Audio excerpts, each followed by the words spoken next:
बिस्मिल्लाहिर्रहमानिर्रहीम। Knife biology lecture number 7 में खुशामदीद।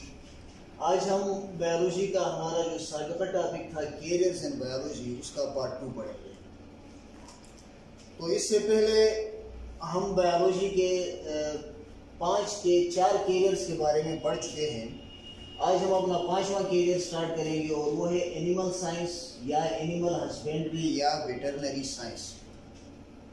अब देखिए, इसके नाम में 2 दफ़ा आता है एनिमल साइंस, फिर इसके बाद एनिमल हस्बेंड्री और तीसरी दफ़ा आता है वेटरनरी।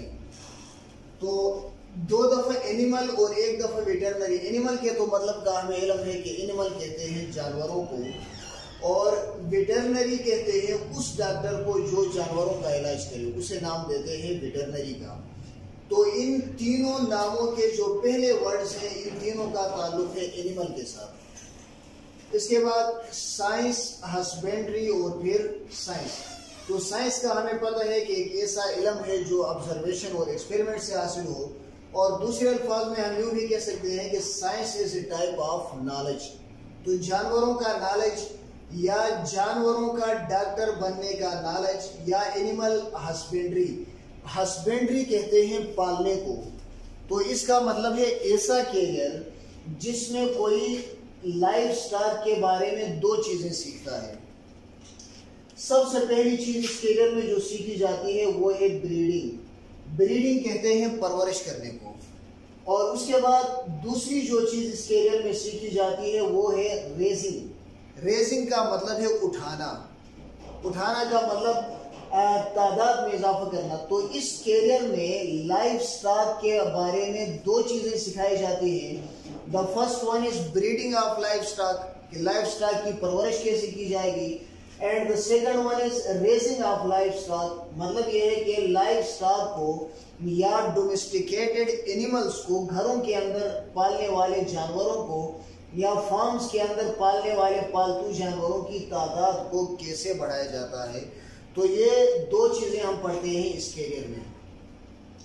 इसके बाद नेक्स्ट हमारे पास है कि ये कैरियर कब से शुरू होता है और ये कहाँ पर पढ़ाया जाता है।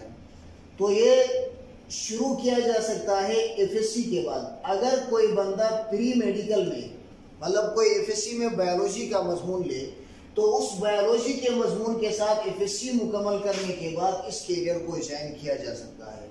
और कहाँ पे ज्वाइन होगा ये कैरियर कि एनिमल साइंस, एनिमल हस्बेंड्री या वेटरनरी साइंस के बारे में पाकिस्तान में पढ़ाने के लिए मुख्तलिफ कॉलेजेस और मुख्तलिफ यूनिवर्सिटीज मौजूद हैं। इनमें जाकर बंदे इस कैरियर के बारे में पढ़ सकता है। अब कोई बंदा इस कैरियर के अंदर फाइनल डिग्री हासिल करे, तो फाइनल डिग्री हासिल करने के बाद काम कहाँ पर कर सकता है? वेटरनरी हॉस्पिटल्स के अंदर, ऐसे अस्पतालों के अंदर जहां जानवरों का इलाज किया जाता हो, उनको वेटरनरी हॉस्पिटल्स कहते हैं। फिर दूसरे नंबर पे फार्मास्यूटिकल इंडस्ट्रीज, ऐसी सनतों में या ऐसी इंडस्ट्रीज में जहां पर दवाइयां बनती हों और खासकर जानवरों की दवाइयां बनती हों, तो ऐसी इंडस्ट्रीज के अंदर भी काम कर सकता है। इसके अलावा तीसरे नंबर पे ये बंदा काम कर सकता है लाइफ स्टॉक में। लाइफ स्टॉक का मतलब है ऐसे जानवर जिन्हें बाकायदा फार्मिंग के जरिए से पाला जाए, उन्हें नाम देते हैं लाइफ स्टॉक का। और इसके अलावा फीड इंडस्ट्री में काम कर सकता है। फीड इंडस्ट्री का मतलब है ऐसी इंडस्ट्री या ऐसी सनत जहां पर जानवरों की खुराक बनती हो, उसे फीड इंडस्ट्री कहते हैं। और इसके अलावा काम कर सकता है फार्मिंग के अंदर। फार्मिंग को हम अपने लास्ट लेक्चर में भी पढ़ चुके हैं। तो फार्मिंग किसे कहते हैं? ये एक ऐसा कैरियर है कि जिसमें लिविंग ऑर्गेनिजम्स की रोरिंग और ब्रीडिंग की जाती है, उनकी केयरिंग और ब्रीडिंग की जाती है, तो उसमें भी ये काम कर सकता है। और नेक्स्ट हमारे पास कैरियर है बायोलॉजी में, कैरियर नंबर 6 हॉर्टिकल्चर, या इसका दूसरा नाम है गार्डन मैनेजमेंट। इसको आसान अल्फाज में उर्दू में नाम देते हैं बागबानी। उर्दू में इसको नाम देते हैं बागबानी। जब बागबानी नाम देंगे तो इसका मतलब होगा ये एक ऐसा फन है या एक ऐसी प्रैक्टिस है कि जिसमें गार्डन की कल्टीवेशन और गार्डन की मैनेजमेंट के बारे में सिखाया जाता है। अब गार्डन कल्टीवेशन का मतलब यह है कि एक बाग के अंदर उगने वाले मुख्तलिफ पौधों की काश्त के बारे में सिखाया जाता है। और मैनेजमेंट का मतलब यह है कि उन पौधों को इस तरीके से मैनेज करना कि इर्द गिर्द के सारे खतरों से, सारे जानदारों से और सारे बेजान फैक्टर से उनकी हिफाजत कैसे मुमकिन बनाई जा सकती है, इसको नाम देते हैं मैनेजमेंट का। तो इसमें पढ़ते हैं दो चीजों के बारे में, garden cultivation and garden management. अब ये कैरियर बंदा इस कैरियर में कब जा सकता है कि जब कोई अपनी तालीम मुकम्मल करे हायर सेकेंडरी लेवल तक, 12वीं तक, आफ्टर हायर सेकेंडरी एजुकेशन। और ये कैरियर कहाँ पर सिखाया जाता है? कॉलेजेस में और यूनिवर्सिटीज में। इनको सिखाने के लिए बाकायदा इदारे बने हुए हैं। अब नेक्स्ट हम जरा ये देखेंगे कि इस कैरियर में हार्टिकल्चर या गार्डन मैनेजमेंट में कोई बंदा जाकर क्या कर सकता है और कहाँ कर सकता है, या उसकी क्या जिम्मेदारियां होती हैं और ये काम कहाँ पे करने के होते हैं। तो सबसे पहले हम देखेंगे ये क्या कर सकता है। देखिए, सबसे पहला काम उनका ये है कि वो करेंगे फ्रूट्स एंड वेजिटेबल प्रोडक्शन।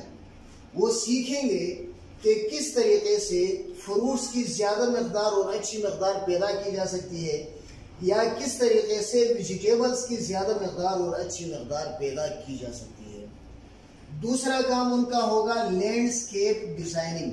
यहाँ पर देखें एक लफ्ज इस्तेमाल हुआ है लैंडस्केप। लैंडस्केप का मतलब है विजिबल पार्ट ऑफ लैंड, जमीन का वो हिस्सा जो नजरों के सामने हो, जिसे देखा जा सकता हो, उसे नाम देते हैं लैंडस्केप का। तो लैंडस्केप डिजाइनिंग का मतलब ये है कि जमीन पर प्लांट्स के जरिए से मुख्तलिफ किस्म के डिजाइन बनाना। तो हमने देखे हैं कि मुख्तलिफ जगहों पर जमीन पर कहीं पे अल्लाह का नाम लिखा हुआ है, कहीं पे माशाअल्लाह लिखा हुआ है, कहीं पे मोहम्मद लिखा हुआ है। तो ये सारी लैंडस्केप डिजाइनिंग है। और ये डिजाइनिंग जो है ये काम है हार्टिकल्चर पढ़े हुए हार्टिकल्चरिस्ट का। इसके बाद नेक्स्ट है पेस्ट मैनेजमेंट। पेस्ट कहते हैं कीड़ों को। देखिए, जब फसलें काश्त की जाती है तो मुख्तलिफ किस्म के इंसेक्ट्स या मुख्तलिफ किस्म के कीड़े मकोड़े उनको नुकसान पहुंचाते हैं। तो अब इस हार्टिकल्चर के कैरियर में ये भी सिखाया जाता है कि किसी बाग में या किसी नर्सरी में उगने वाले किसी फसल को किस तरह इन कीड़े मकोड़ों के नुकसान से बचाया जा सकता है। And the next one is creation of green space, कि जो हार्टिकल्चरिस्ट होते हैं वो ग्रीन स्पेस भी बनाते हैं। ग्रीन स्पेस का मतलब ये है कि जमीन के ऊपर सब्जे की मकदार को वो बढ़ाते हैं। अब ये काम कहाँ पर करने के होते हैं? तो ये काम किया जाता है नर्सरीज में। नर्सरीज उन जगहों को कहते हैं कि जहां पर कमर्शियल पर्पसेस के लिए या किसी और पर्पस के लिए छोटे पौधे उगाए जाते हैं और उन पौधों को फिर किसी दूसरी जगह ट्रांसफर करके बड़े दरख्तों में या बड़े पौधों के अंदर तब्दील किया जाता है।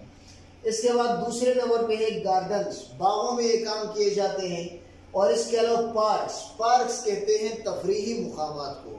क्या तफरीही मुकामात के अंदर लैंडस्केप डिजाइनिंग या क्रिएशन ऑफ ग्रीन स्पेस वगैरह ये किए जाते हैं तफरीही मुकामात में। और इसके अलावा लैंडस्केप। लैंडस्केप का मतलब जमीन के किसी भी हिस्से के ऊपर ये काम हो सके। और बायोलॉजी में लास्ट कैरियर है फॉरेस्ट्री।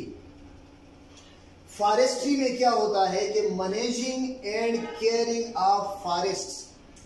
फॉरेस्ट की मैनेजमेंट को बरकरार रखना या फॉरेस्ट की देखभाल करना, फॉरेस्ट की निगरानी करना, ये किया जाता है इस फॉरेस्ट्री वाले कैरियर में। अब ये काम क्यों किए जाते हैं? इसलिए कि जब फॉरेस्ट होंगे तो फॉरेस्ट की वजह से टिम्बर होगा, टिम्बर वुड मिलेगा, इमारती लकड़ियां मिलेंगी। और इसके बाद दूसरे नंबर पे जंगल में रहने वाले जितने भी जानदार हैं उन जानदारों को रहने के लिए एक जगह मिलेगी, वाइल्ड लाइफ हैबिटेट अवेलेबल होगा। और इसके अलावा जंगलात तफरीह का सामान भी प्रोवाइड करते हैं, तो रिक्रिएशन भी होती है फॉरेस्ट से। और फिर फॉरेस्ट का एक फायदा ये है कि फॉरेस्ट के जरिए से बायोडाइवर्सिटी मैनेजमेंट होती है। बायोडाइवर्सिटी मैनेजमेंट का मतलब ये है कि जानदारों की जो मुख्तलिफ किस्में हैं, जमीन पर रहने वाले लाइफ की जो मुख्तलिफ फॉर्म्स हैं, उन फार्म्स को मैनेज किया जा सकता है जंगलात को बचाकर। इसके बाद इससे रोजगार के मुख्तलिफ मौके भी फराहम होते हैं फॉरेस्ट से। और एक और बड़ी बात यह है कि forest are sink for CO2। Animals respiration के जरिए से जो गैस एक्सहेल करते हैं कार्बन डाइऑक्साइड, वो गैस फॉरेस्ट के जरिए से जज़ब होती है। फॉरेस्ट उस गैस को खर्च करते हैं। सिंक का मतलब है खर्च करने वाला पार्ट, खर्च करने वाली चीज या खर्च करने वाला हिस्सा, एब्जॉर्ब करने वाला या यूज करने वाला हिस्सा। और इसके अलावा नेक्स्ट फॉरेस्ट से क्या फायदा मिलता है कि forest are source of O2। जंगलात जो हैं ये ऑक्सीजन का जरिए है। देखें वहां पर प्लांट्स में फोटोसिंथेसिस का भी प्रोसेस होता है, तो फोटोसिंथेसिस के प्रोसेस के जरिए से वहां से ऑक्सीजन मिलता है और उसी ऑक्सीजन को फिर एनिमल्स अपने रेस्पिरेशन के प्रोसेस के लिए यूज करते हैं। अब फॉरेस्ट से ये सारे फायदे मिलते हैं, लेकिन ये फायदे कैसे मिलेंगे? देखिए, ये फायदे हासिल करने के लिए सबसे पहला काम करना होता है इनको ट्री प्लांटेशन। ट्री प्लांटेशन का मतलब ये है मुख्तलिफ दरख्त वगैरह लगाकर। इसके अलावा दूसरे लेवल पे करना होता है रिफॉरेस्टेशन। रिफॉरेस्टेशन का मतलब ये है कि कहीं पे किसी जंगल को डैमेज किया गया है काट कर या आग लगाकर, या किसी भी कुदरती आफत की वजह से कोई फॉरेस्ट पहले डैमेज हुआ है, उस डैमेज फॉरेस्ट के अंदर दोबारा प्लांट्स लगाकर उसे फॉरेस्ट की शक्ल देना, इसको नाम देते हैं रिफॉरेस्टेशन का। और इसके अलावा नेक्स्ट ये काम किया जा सकता है एफॉरेस्टेशन के जरिए। तो एफॉरेस्टेशन का मतलब ये है कि कहीं पे कोई जंगल नहीं था, एक जमीन खाली पड़ी थी, उस जमीन के अंदर पौधे लगाकर उसे मसनूई जंगल में तब्दील करना, इसको नाम देते हैं एफॉरेस्टेशन का। और इसके अलावा ये तो सारे ऐसे काम है जो खुद करने के हैं। And last one is awareness campaigns, कि अवाम के अंदर जंगलात और बायोडाइवर्सिटी की अहमियत के फायदों को उजागर किया जाए, उनके अंदर इसकी आगाही की मुहिमें चलाई जाए, तो इससे भी जंगलात की हिफाजत हो सकती है।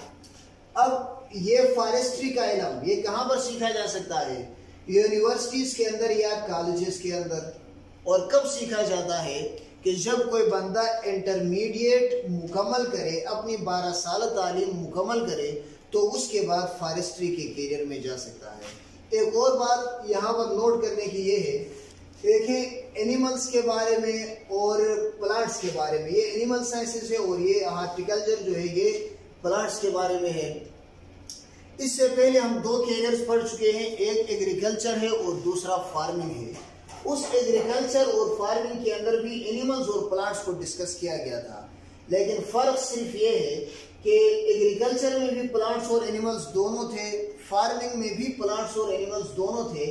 Animal sciences are only concerned with animals and horticulture is concerned only with plants. तो इसी के साथ ही बायोलॉजी के कैरियर्स खत्म हो जाते हैं। अब अपने लेक्चर नंबर 7 5 किंगडम्स तक के लिए अल्लाह हाफिज।